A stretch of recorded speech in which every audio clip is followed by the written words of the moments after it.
everyone, welcome back to JP's Budget Collecting and our weekly look back at the hot comics from 6 months ago. Yes, I decided to go on and do one today, several days early for the first. I'm actually recording this on Tuesday, December 28th, so that I could actually get this in, but I did decide to go on and go through it. This week we're looking back at the hot comics from July 2nd, 2021.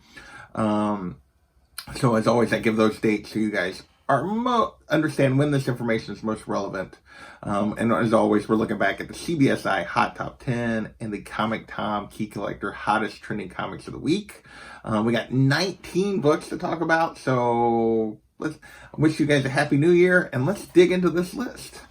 First up, we have Stray Dogs #1. This makes the list for the second week in a row, but really, there's no difference really in the prices here.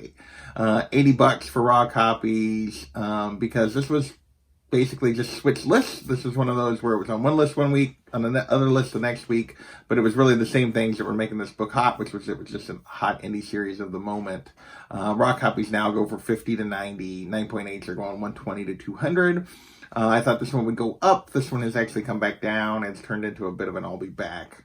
Still going for good value, just a little bit of an I'll be back from what it was. I will say, this is during the period where I was starting to adjust to the craziness of the spring, and I was a little more optimistic in my predictions there for a while in the summer. That's coming back to haunt me, as you'll see in here, in terms of being optimistic, because there's not a lot to be optimistic about on this list.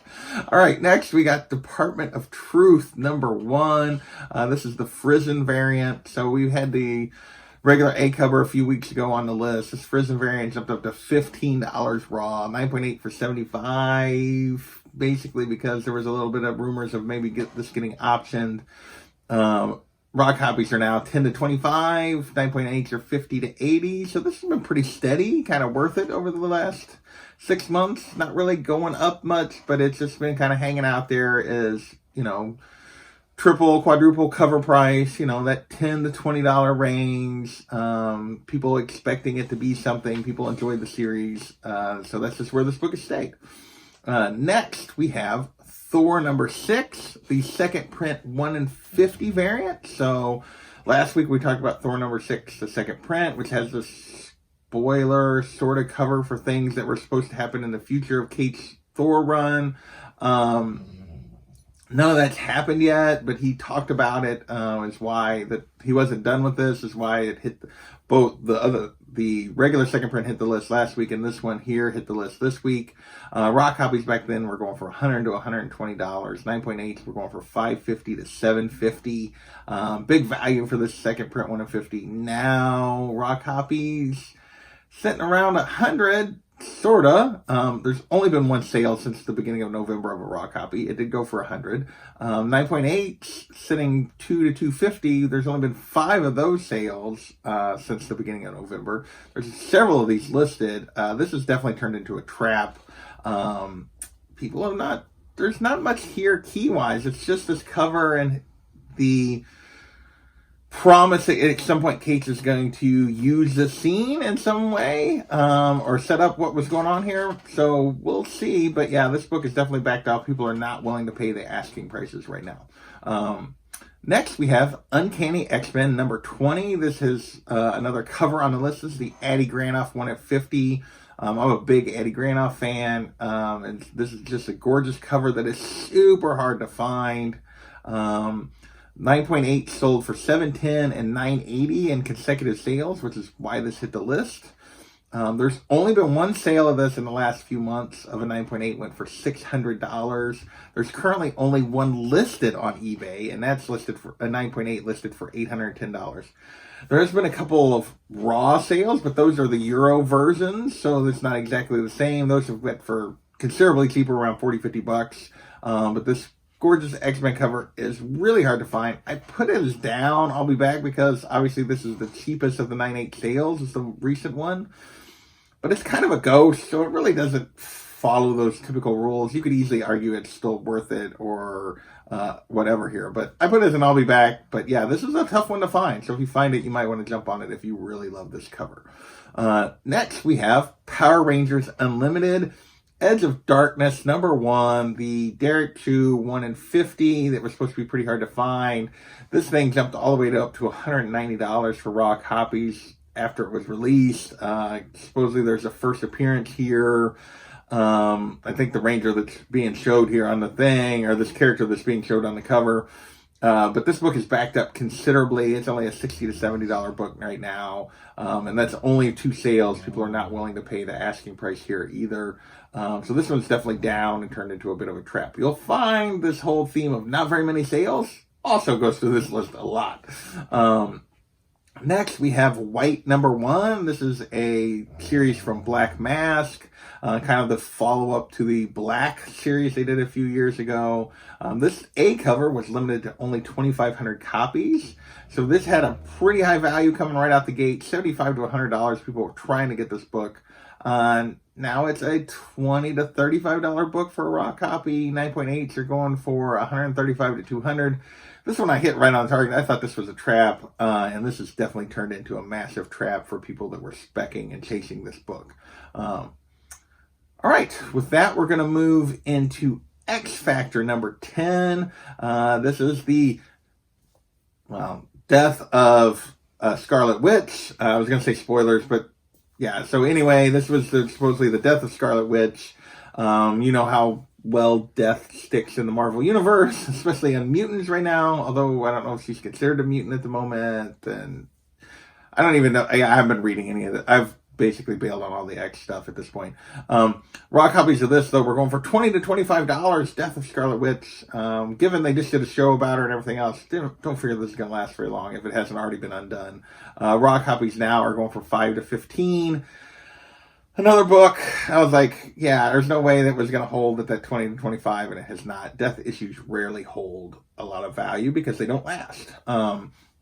Next, we have The Simpsons, #1. This, a little bit of just nostalgia causing this book to hit the list. This is the first appearance, obviously, of The Simpsons in comics. Back then, 9.8s were hitting $375 to $430. Now a 9.8 will cost you $3 to $350. Raw copies will cost you $15 to $50 depending on condition.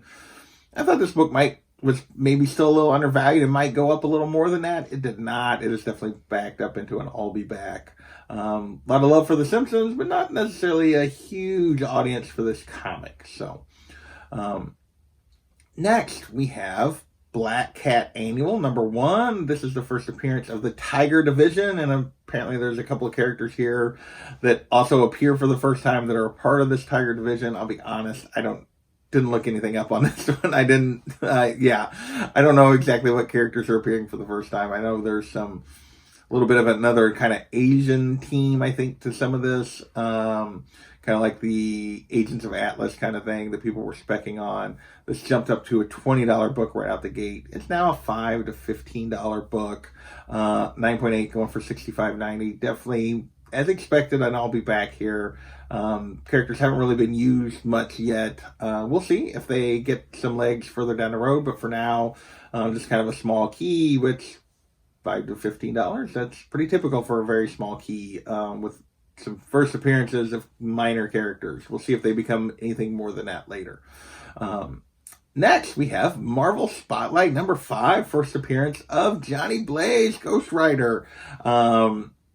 So back then, low-grade raw copies were hitting $700 to $800. A 9.4 hit $25K, which is what caused us to hit the list.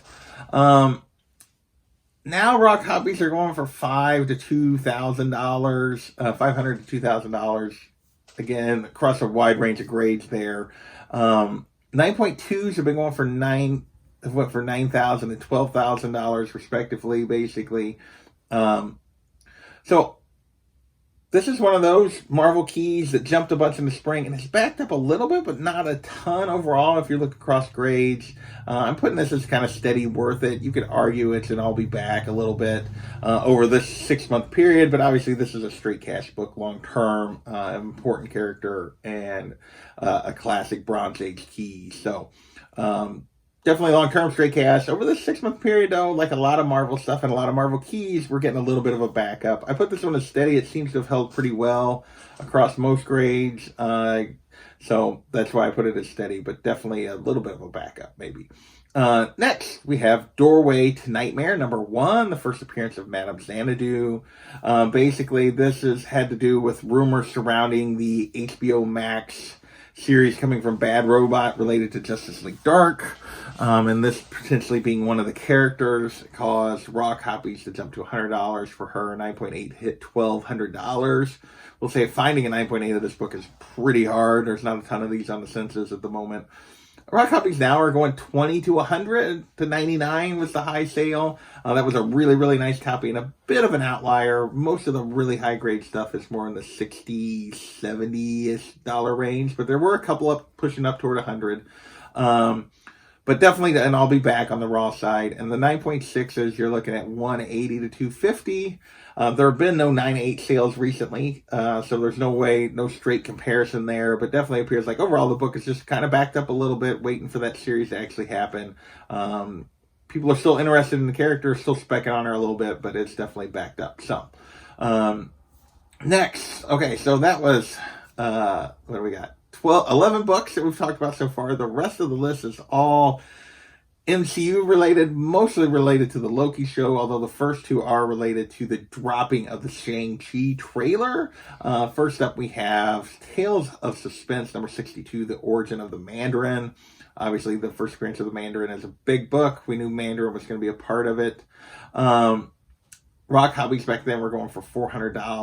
9.4 hit $1,200, which was an all-time high for this book. Now raw copies are 15 to $100. And 8.0 went for $300, and you're going to be like, wait, what? Well, that's the only slab sale recently. The only high-grade slab sale, and actually I think the only slab sale recently, the way I have it written here, at least in my notes. I get confused sometimes on the books, but yeah, this one, only recent slab sale was this 8.0. It went for $300. 9.4 probably going to cost you about the same, but definitely on the raw side, this has become a trap. This book backed up considerably after the movie has come and gone. Pretty typical what we see, especially for a character that, at least at this point, may not have much of a future in the MCU. So, next we have Tales to Astonish, #91, the second appearance of the Abomination and first cover. Again, Shang-Chi trailer, we got that little clip of Abomination, and that caused this book to jump. Raw copies were going for $315 on average. An 8.0 hit $400. Now, raw copy will cost you $40 to $250 depending on condition. 7.5, which is the closest thing I could find to an 8.0 that's sold recently, have been going $250 to $325. So I would guess the graded copies are about the same price as they were, but definitely the raw side has backed up, and definitely into an I'll be back. Basically, the scene we got in the trailer was about all we actually got of this character in that movie, although there are rumors we're going to get more of him going forward. I think in the She-Hulk show is where everybody's thinking. So, next we have Thor, #617. So we've moved on to the Loki show. This is the first appearance of Kid Loki. So this was based on rumors that we were going to get this character. This was still before we got to that episode. So raw copies were going for $50 to $70, and 9.8 hit $600. Character was kind of a 1/2 off in the show. Only appeared in a couple episodes, but really didn't have a huge role to play. Raw copies now are 20 to 60, so they haven't backed up a little bit, basically, a little bit of me back there. 9.8 is only sold one time because people aren't willing to pay the $300-400 that people are listing it for, which is still well under that $600. The only sale has been for $175. So this is definitely, and I'll be back on the raw side, which is the vast majority of the sales, probably a trap or more on the 9.8 side. A lot of spec when the show is coming out, but again, show is always, trailers in the show, always the worst time to buy. A little patience here would have done you well if you still wanted this book. Now, if you were trying to sell it, those are the times you needed to sell it, though, for sure. Next, we have Journey into Mystery, #103. The first appearance of Amora the Enchantress. We were still not completely clear, I don't think, on which version of the Enchantress we were kind of getting. This alternate version of Loki. Back then, a 7.0 hit $1,300. Now, 7.0 is still going for $1,200, the most recent sale. Raw copies are going for $100 to $500 depending on condition. This has been pretty steady, worth it, even though this particular version of the character did not appear in the Loki show, but this is still a classic character, a classic book. So this maintained its value pretty well on the 6-month period, despite not actually being part of the show. Next, we have Dark Reign, the Young Avengers, #1. This is the first appearance of the second Enchantress, Sylvie, who's slightly different from the version we get in the show, but the same name. Basically, this is as close as you're going to get to the version in the show in the comics. So this is, raw copies for this were up to $100 back then. 9.8 was hitting $535 with her appearing. Now raw copies are $20 to $40. 9.8s are down around $350. Again, only one sale here. So this one is backed up considerably. This is definitely a huge trap. Even though we're going to get more of this character, we're going to get another season of Loki. This is instead of being like an alternate version of Loki, this is a daughter of Loki, but it's same name, kind of. This is really where they've kind of drawn their inspiration for the one in the show. So, but yeah, she definitely hasn't held value if we moved away from the show. My guess is we get a trailer for Loki season 2, and this book will take a uptick back the other way. 3 books left to go. First, we have Fantastic Four, #272. First cameo of Nathaniel Richards, Reed Richards' dad, and a cameo of his time machine. Basically, his time machine in the comics looked like the Sphinx, and we saw that in one of the episode trailers for Loki, so that caused this book to jump up to a $45 book raw. 9.8 hit $450. Now it's a $5 to $20 book raw.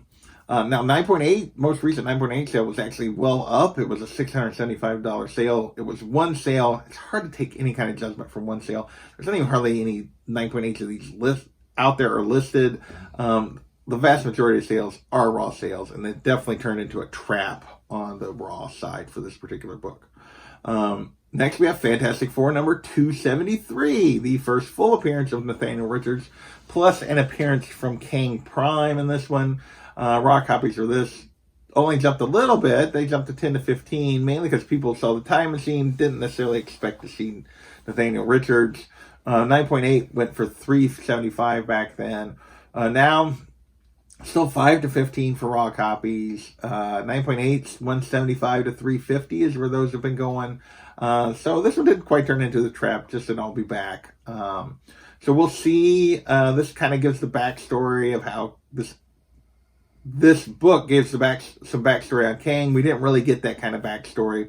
We'll see if we get more of this later down the road as they bring Kang fully into the MCU. And last but not least, we got Avengers #8, first appearance of Kang the Conqueror. This was, again, before we knew exactly what version of Kang we were getting. We knew Jonathan Majors was going to be in the show, but is that it right? That's not the right actor name. Anyway, I think I just screwed up the actor's name. Now I'm going to be confused, so I'm just going to stop talking about it. Back then, 5.5 hit $1,700. 7.0 hit $2,500 for this Avengers #8. Now books are $250 to $1,000 for raw copies. 5.5 still going $1,500 to $1,800. Been pretty steady, worth it. Has not been a recent sale of a 7.0 to compare to. Overall, this book comes across as being very steady and worth it. This is not quite the heights it reached once he appeared later in the show, even though he wasn't the Kang the Conqueror version that we got. But yeah, so a little bit of difference here between the version of Kang we got in the show and this version in the comics. Obviously, there's been multiple versions of Kang in the comics. So we'll see. My guess is this book will take back off once we get closer to the next project he's going to be in. It's been steady, but it really wasn't steady during that whole period. It definitely went up from this point later in the show. So that is this week's list. I want to wish you guys a Happy New Year once again. I hope you enjoyed it, and I want to thank you guys for watching. We'll catch you next time.